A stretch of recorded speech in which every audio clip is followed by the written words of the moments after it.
Hello everyone, আসসালামু আলাইকুম। সবাই কেমন আছেন? আশা করি সবাই ভালো আছেন। আমি আজকে দেখাবো দেশি মুরগি সহজ পদ্ধতিতে কীভাবে রান্না করবেন।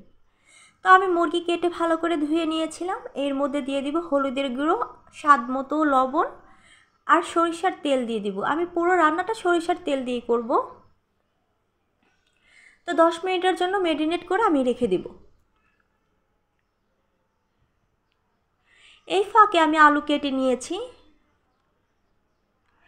টমেটো কেটে নিয়েছি, পেঁয়াজ কেটে নিয়েছি, মরিচ আর রসুনের কোয়া। আর আমি এখানে পেঁয়াজটা ব্লেন্ড করে নিয়েছি। এই সরিষার তেল দিয়ে আমি পুরো রান্নাটা করব।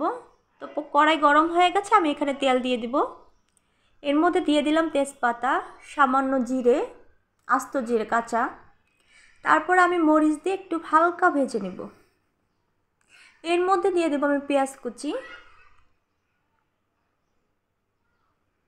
পেঁয়াজটাও আমি হালকা করে ভেজে নেব। তারপরে মাংসগুলো আমি দিয়ে দিলাম। এখন আমি ঢাকনা দিয়ে ঢেকে দেব। 5 মিনিট পর ফিরে এসে একটু নাড়াচাড়া দিয়ে নেব। এর মধ্যে আমি পেঁয়াজটা যে ব্লেন্ড করে রেখেছিলাম সেইটা দিয়ে দিলাম। আবারও আমি ঢাকনা দিয়ে ঢেকে দেব। তো দেখুন পানি উঠে গেছে। আমার আলাদা করে পানি দেওয়ার কোনো প্রয়োজন হয়নি। তো এর মধ্যে আমি আদা রসুন বাটা দিয়ে দিলাম, হলুদের গুঁড়ো, মরিচের গুঁড়ো, ভালো করে নেড়ে দিলাম। তা আবার একটু লবণ দিয়ে দিলাম। তারপরে টমেটো কুচিগুলো আমি দিয়ে দিলাম।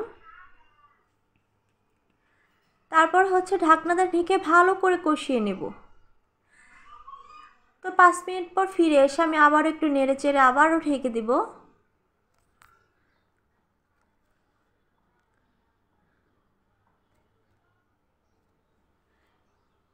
মাংসের তেল না ওঠা পর্যন্ত আমি কষাতেই থাকবো।